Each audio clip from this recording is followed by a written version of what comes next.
할렐루야. 드림절 두 번째 주간을 맞이하고 있습니다. 이미 오셨고 장차 다시 오실 우리 주님을 사모하고 기대하고 고대하며 우리의 참 소망은 우리 예수 그리스도께 있음을 믿습니다. 아멘. 우리의 참 기쁨은 우리 예수 안에 있음을 믿습니다. 아멘. 우리의 참 구원은 오직 우리 주님께 속하였음을 믿습니다. 오늘 3일 수요 3일 기도에 나오신 여러 성도님들, 그리고 어려운 환경에서 또한 영상으로 예배하는 이들에게까지 주님의 성탄의 기쁨이 충만하게 되시길 기원합니다. 이 시간 좌우 앞뒤로 우리 다음과 같은 말로 서로 축복합시다. 예수 안에 소망이 있습니다. 예수 안에 소망이 있습니다. 아멘. 예수 안에 소망이 있습니다. 아멘. 이은상 선생이 시를 쓰고 현재명 선생께서 곡을 붙인 국민 모두가 잘 아는 노래가 있습니다. 바로 그 집 앞이라는 노래입니다. 이 노래는 두 절로 되어 있습니다. 1절은 바로 과거입니다. 오가며 그 집 앞을 지나노라면 그리워 나도 몰래 발이 머물고 오히려 눈에 띌까 다시 걸어도 되우면 그 자리에 서졌습니다. 그런데 2절은 현재입니다. 그래서 그 집 앞이라는 이것이 여전히 서성거리고 있는 곳이기 때문에 이 집 앞으로 바뀌어져 있습니다. 제가 읽겠습니다. 오늘도 비 내리는 가을 저녁에 외로이 이 집 앞을 지나는 마음, 잊으려 옛날 일을 잊어버리려 불빛에 빗줄기를 세며 갑니다. 참으로 처연한 노래입니다. 가을에 비가 추적추적 내리는데 외로이 그 집 앞을 지나가면서 빗줄기를 헤아리는 그 마음 얼마나 처절한지 모르겠습니다. 이 노래 속에 누군가는 용기가 없어서 그 대문을 두드리지 못하고 지나가기만 합니다. 또 그 집 안에 누가 있는지 대문을 열고 달려 나오면 좋겠습니다만 나오지 않는 것인지 아니면 못 나오는 것인지 어쨌든 그 사람이 그 집 앞을 왔다 갔다 거리다가 가까워지면 그리고 다시 그 거리는 다시 멀어지게 되면서 만남이 이루어지지 못하는 이 슬픈 장면이 떠오릅니다. 성도 여러분, 여기 그 집은 또 그 집 안에 있는 그 누군가는 무엇을 가리킵니까? 피상적으로 생각해 보면 사모하는 사랑하는 사람을 가리키는 것입니다. 어떤 사람은 이 노래가 일제강점기에 지어진 노래이기 때문에 그렇게도 사모함에도 불구하고 오지 않는 이 민족의 독립을 가리키는 것으로 보기도 합니다. 이처럼 모든 사람에게는 그 집이 있었을 테이고 지금은 이 집이 있을 것입니다. 그리고 그 집을 거닐면서 이루어지지 않는 만남 때문에 일평생 가슴 아파하고 눈물 흘리는 사람이 많이 있을 것입니다. 어쩌면 우리들의 그 단절된 현실을 반영하고 있는지 모르겠습니다. 어느 누구나 마음속에 그 집이 있겠지요. 우리 성도님들 마음속에는 어떤 그 집이 있으신지요? 그저 주의를 배회하다 망설이다가 정작 만남을 이루지 못한 그 집이 있으신가요? 이처럼 우리들은 만나지 못해 단절이 심화되는 세상 가운데 우리는 살아가고 있습니다.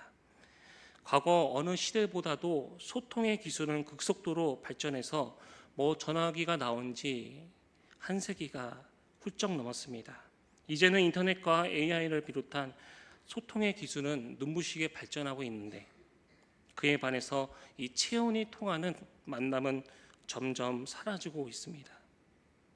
그래서 많은 사람들이 깊어가는 단절 속에서 외로움과 슬픔에 뜬 눈으로 밤을 지새우고 있는 것이 오늘날의 현실입니다. 이처럼 모든 사람들은 힘겨운 세상에서 그렇게 혼자가 되어가고 있는 것입니다. 이런 우리들에게 하나님께서는 놀라운 선물을 주셨습니다. 그 선물은 만남이라고 하는 선물입니다. 성경을 들여다보는 렌즈, 곧 주제 중에 하나가 바로 이 만남입니다. 창세기부터 요한계시록까지 이 성경 전체를 이 만남이라는 관점에서 읽어보면 어마어마한 만남이 이 성경 속에 가득 차 있다는 것을 알게 됩니다. 하늘과 땅이 만나고 창조주와 피조물이 만나고 거룩하신 분과 더럽기가 이를 데 없는 죄인이 만나는, 다시 말해서 하나님과 인간이 만나는 이야기, 그것이 성경의 주제가 되는 것입니다. 성도 여러분, 성경을 이런 눈으로 읽어보면 만남의 이야기가 가득 차게 있는 것을 우리는 알게 됩니다. 구약 성경에서 한 인물을 들면 사울 왕에게서 쫓기면서 오늘은 이 들판, 내일은 저 동굴에서 생명을 장담할 수 없는 이 고통 가운데 힘들어하던 다윗을 하나님께서는 만나 주셨습니다.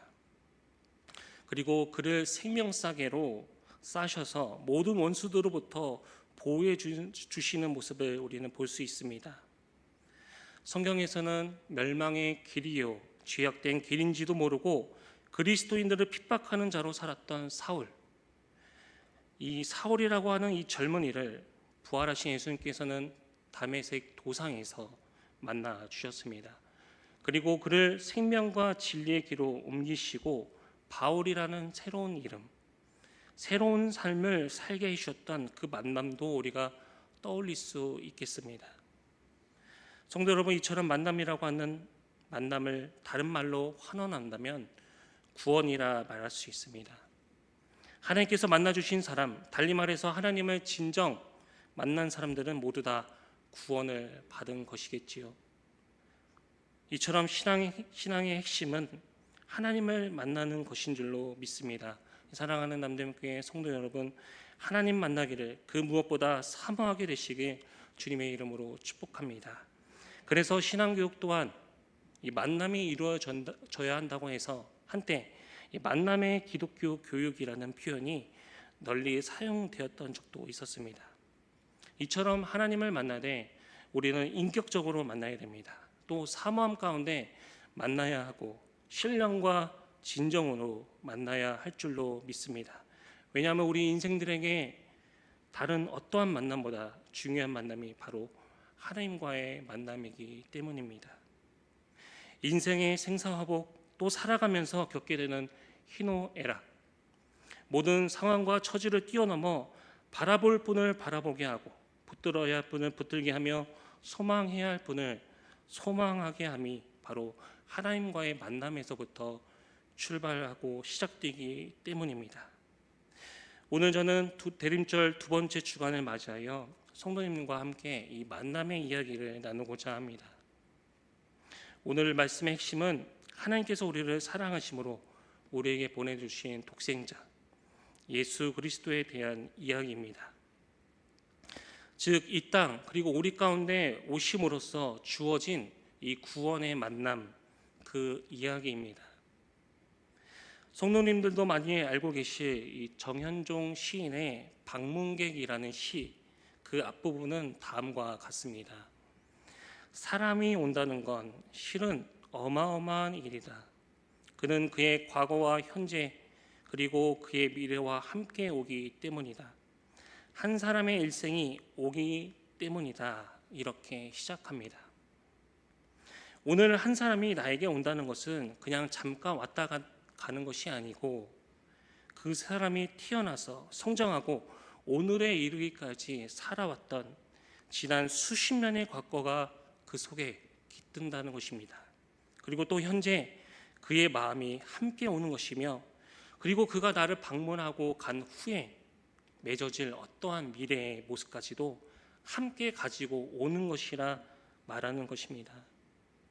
그래서 한 사람이 내게 온다는 것은 그의 과거, 현재, 미래까지 일생 전부를 모두 가지고 오는 것이라고 시인은 표현하는 것입니다. 그렇습니다. 성도 여러분, 예수님께서 우리에게 오신 것 또한 이와 다를 바가 전혀 없습니다. 예수님께서는 즉흥적으로 잠시 오신 분이 아닙니다. 이 과거라는 아주 오래전부터 철저히 준비하셔서 우리에게 오신 분이라는 것입니다. 이처럼 예수님의 오심은 영원부터 영원까지의 모든 시간이 그 속에 들어있다는 것을 우리는 알게 됩니다. 그래서 갈라디아서 4장 4절 말씀은 이렇게 시작합니다. 우리 다 같이 읽겠습니다. 시작. 때가 참에 하나님이 그 아들을 보내사 여자에게 나게 하시고 율법 아래에 나게 하신 것은, 성도 여러분, 이때는 바로 예수님께서 이 땅에 태어나신, 이 탄생하신 때를 말합니다. 그런데 그 때를 정하신 분은 바로 하나님이십니다. 하나님께서 이 때를 정해 놓으시고 오래도록 준비하셨다가 이 정해진 이 때가 찼을 때 우리에게 독생자 예수 그리스도를 보내주신 것이죠. 많은 사람들은 이야기합니다. 예수님께서 탄생하신 그때야말로 이 복음을 위한 최적의 때라고 말입니다. 이를 설명하는 몇 가지가 이런 내용입니다. 첫째는 헬라어가 세 개의 언어가 되어서 이 길리기아 다소에서 태어난 바울이 헬라어에 능숙했기 때문에 이 언어의 장벽이 없이 어디든 가든지 복음을 전할 수 있었다는 것입니다. 이 두 번째는 모든 길은 로마로 통한다는 말처럼 당시 발달된 육상과 해상의 교통로가 있어서 전도자들을 통해 복음이 빠르게 사방으로 전파되는데 용이했다는 것입니다. 그리고 세 번째, 소위 팍스 로마나라고 해서 로마 제국, 이 거대한 제국 로마가 구축한 로마의 평화가 복음 전도자들의 안전을 지켜주었다는 것입니다. 끝으로 한 가지를 더 보탠다면 로마 제국 곳곳에 흩어져 사는 유대인들, 소위 디아스포라 유대인들이 많이 있었고, 또 그들은 곳곳에 회당들을 만들어 회당 중심으로 살았기 때문에 그들이 믿는 여호와 하나님이 이방 사람들에게까지 전파된 것입니다. 그 복음의 전파 기초 위에 예수의 복음이 전해졌을 때 이방 사람들은 복음을 좀 더 쉽게 받아들일 수 있었다는 것입니다. 이처럼 이러저러한 환경들이 다 갖춰져서 최적기라고 생각되는 이 하나님이 정하신 그때가 찾아왔을 때 하나님께서는 독생자 예수 그리스도를 우리에게 보내주신 것입니다. 이때를 기다리시고 고대하신 분이 누구이실까요? 이때에 부어주실 하나님의 그 크신 사랑과 은총을 받은 자, 곧 우리는 알았을까요? 우리는 잘 모릅니다. 다른 아버지를 찾아 여기저기 기웃거리는 무지한 사람들이 알 리가 만무한 것이죠. 마치 품속의 아이가 모든 것을 위하여 예비하시는 이 부모의 사랑을 알 수 없듯이 우리는 만세 전부터 준비하신 하나님의 깊고 높고 그 넓은 사랑을 한 톨도 알 수 없는 것입니다.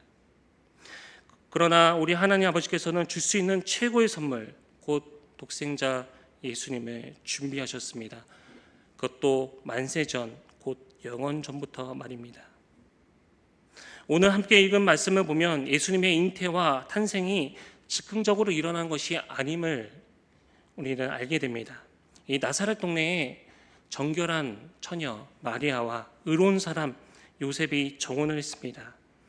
그런데 마리아가 잉태하는 이 충격적인 일이 벌어지게 됩니다. 그 당시 유대 사람들은 동네 사람들을 다 초청한 가운데 명분을 정하는데 그것이 바로 정혼하는 것입니다. 이 정혼이란 모든 사람들이 보는 앞에서 이 총각과 처녀, 이제 부부임을 선언하는 것입니다. 그러나 정혼했다고 해서 바로 살림을 차려 사는 것은 아닙니다. 적어도 1년 이상을 각자의 부모 집에 살면서 앞으로 남편이 되고 아내가 될 이 엄격한 준비를 이 정혼 기간 내에 하게 되는 것이지요. 그러니 도저히 이 아기가 생길 수 없는 상황입니다. 그런데 마리아가 잉태했다는 것을 이 요셉이 알았을 때 그 충격은 얼마나 컸을까요? 근데 천성이 착하고 의로운 사람 이 요셉은 이 문제를 어떻게 해서든지 조용히 해결해 보려고 생각하고 있었습니다. 이 생각하던 끝에 이 꿈에 주의 사자 천사가 나타나서 이 모든 일의 경위에 관해 설명해 주는 이야기가 바로 오늘 이야기입니다. 오늘 말씀 19에서 20절 말씀을 보면 그의 남편 요셉은 의로운 사람이라 그를 드러내지 아니하고 가만히 끊고자 하여 이 일을 생각할 때에 주의 사자가 현몽하여 이르되 다윗의 자손 요셉아, 내 아내 마리아 데려오기를 무서워하지 말라. 그에게 잉태된 자는 성령으로 된 것이라. 이렇게 모든 내용을 다 설명해 주셨습니다. 그리고 그 다음에 모든 죄인된 인생들이 들어야 할 대단히 중요한 말씀을 덧붙이고 있습니다. 21에서 22절 말씀을 다 같이 읽겠습니다. 시작. 아들은 나으리니 이스는 예수라 하라.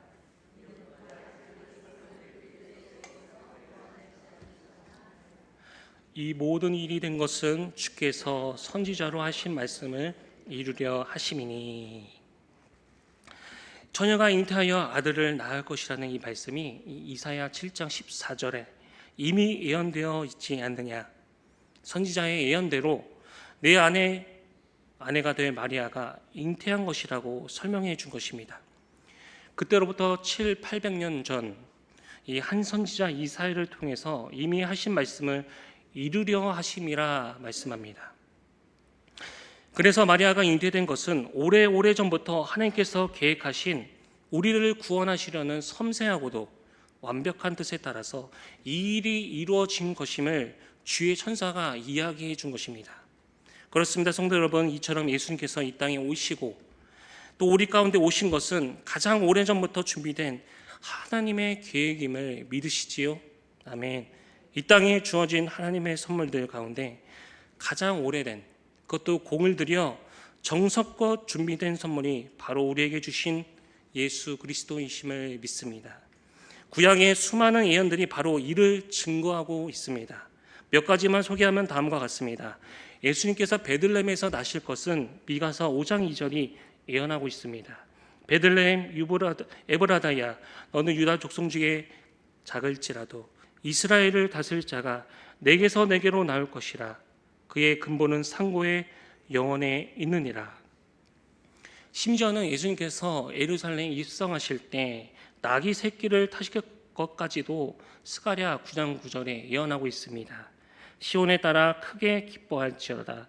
예루살렘에 따라 즐거이 부를지어다. 보라, 내 왕이 내게 임하시나니 그는 공의로우시며 구원을 베푸시며 겸손하여서 나귀를 타시나니 나귀의 작은 것 곧 나귀의 새끼니라. 뿐만 아니라 그분이 십자가에서 고난받으실 그 찔림과 상함, 징계와 채찍이 우리를 위한 것임을 이사야 53장 5절에서 또한 예언되어 있다는 것입니다. 다 같이 읽겠습니다. 시작. 그가 찔림은 우리의 허물 때문이요 그가 상함은 우리의 죄악 때문이라. 그가 징계를 받음으로 우리는 평안을 누리고 그가 채찍에 맞음으로 우리는 나음을 받았도다. 이 동방의 박사들이 헤롯의 궁궐에 와서 유대인의 왕으로 나신 이가 어디 있느냐고 물었을 때에 그들이 알아낼 수 있었던 것은 아까 말했던 미가서 5장 2절 말씀 때문입니다.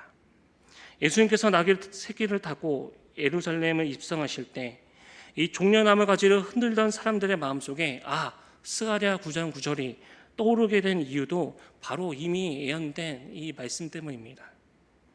그리고 이사야 53장 5절의 말씀을 듣는 그리고 아는 사람들은 십자가에 달리신 예수님을 보면서 이는 날 위한 피 흘림이요 날 위한 죽음이로다 하는 것을 깨닫게 되지 않았겠습니까? 이 말은 우리 가운데 예수님을 보내신 것은 오래전부터 준비하신 이 하나님의 기쁘신 섭리요 뜻과 선물이라는 것입니다. 아까 박문객이라는 시에서 누가 우리에게 온다는 것은 그의 과거와 현재 미래 함께 오는 것이다 말씀했습니다. 바로 이 말씀이 바로 오늘 이 말씀에 적용되는 말씀이겠지요. 이처럼 우리가 받은 선물은 보통의 선물이 아닙니다. 어느 누구도 줄 수 없는 이 세상의 최고의 선물을 우리 하나님께서는 창세 전부터 만세 전부터 예비하고 또 기대하고 고대하며 이 선물을 바로 하나님 아버지로부터 받은 줄로 믿습니다. 그러므로 어느 누구도 이 선물을 받지 못하는 자가 없어야 할 줄로 믿습니다. 어느 누구도 이 은혜로부터 멀어지는 자가 없어야 할 줄로 믿습니다. 어느 누구도 이 사랑으로부터 끊어지는 자가 없어야 할 줄로 믿습니다. 그래야 할 이유를 오늘 말씀 21절에서 말씀하고 있습니다. 아들을 낳으리니 이름을 예수라 하라. 이는 그가 자기 백성을 그들의 죄에서 구원할 자이심이라 하니라. 아멘. 그렇습니다. 예수님께서는 죄인된 인생들을 위하여 주신 이름, 그 이름을 뭐라고 하셨습니까? 예수라 하라 하셨습니다. 사도행전 4장 12절 말씀에 에서는 예수라는 이름 외에 다른 구원을 얻을 만한 다른 이름을 우리에게 주신 일이 없다 말씀합니다. 다시 말해 하나님께서 알려주시지 않으면 우리가 알 수도 없고 찾을 수도 없을 뿐더러 죄로부터 벗어날 수 없는 비참한 인생이라는 것입니다. 그러나 우리 주님은 맨 앞에 소개했던 노래의 시처럼 우리 인생의 대문 앞을 배회하기만 하시는 분이 아니십니다. 우리 주님은 그 대문 앞으로 그저 스쳐 지나가는 방문객이 아니라는 것입니다. 우리 주님은 자신들의 죄 때문에 수치스럽고 두려워서 고개조차 들지 못하고 절망 가운데 웅크리고 있는 저와 여러분의 마음의 대문을 활짝 열어 젖히시고 뛰어 들어오셔서 우리를 꽉 끌어안아 주시는 분이시라는 것을 믿으시기 바랍니다. 그러면서 말씀하시기를 울지 말아라. 이제 내가 왔으니 나의 구원을, 나의 생명을, 그리고 나의 평안을 내게 주노라. 이제 너의 모든 죄는 사해졌으니 사망이나 애통하는 것이나 아픈 것이 다시 있지 아니하리라. 너는 내 품 안에서 구원의 감격과 참 안식을 얻으라 말씀하시며 흐르는 눈물을 닦아주시고 무거운 죄의 짐을 벗겨주시는 것입니다. 사랑하는 남대문교회 성도 여러분, 그러므로 우리에게 주신 이 예수의 이름, 그 이름이 우리가 구원 얻을 이름, 바로 소망해야 할 이름, 이 땅에서의 삶이 닿을 때까지 끝까지 붙잡고 의지해야 할 그 유일한 이름인 줄로 믿습니다. 하나님께서는 이 이름을 죄인된 우리들에게 주시기 위하여 영원 전부터 계획하시고 그리고 마다들을 내어주시기까지 정성껏 준비한 성탄의 가장 복된 선물임을 기억하며 이제는 집안에서 마냥 기다리는 삶이 아니라 다시 오실 주님을 맞이하는 마중 나가는 삶, 그러한 삶이 우리의 삶이 되시길 간절히 소망합니다. 죄인들을 가까이 하시는 주님, 죄의 굴레로부터 벗어나지 못하는 인생들 가운데 친히 찾아오시는 주님, 죄가 죄인 줄 알지 못하고 오늘도 여기저기 기웃거리며 정처 없이 방황하고 있는 이 세상 한복판에 오신 주님, 그 주님이 우리와 함께 계셨다, 계실 것이다가 아니라 지금 여기 이 자리에 계시다라고 고백하게 되는 이 현재적 신앙을 갖게 되시게 간절히 소망합니다. 그러므로 성도 여러분, 오늘 이 자리에 나 홀로 있는 것이 결코 아닙니다. 이 세상에 나 홀로 서 있는 존재가 결코 아니라는 것입니다. 지금 내 주위를 둘러보십시오. 비록 세상이 나를 기억하지 않는다 할지라도, 모든 사람이 다 나를 떠난다 할지라도, 사랑했던 그 모든 것이 다 나를 외면한다 할지라도 이 죽음의 문까지도 활짝 열어 제치시고 나를 향하여 친히 찾아오사 오늘도 내일도 영원히 함께 하시는 분이 계시니 그분이 바로 임마누엘의 하나님, 곧 우리 주님이신 줄로 믿습니다.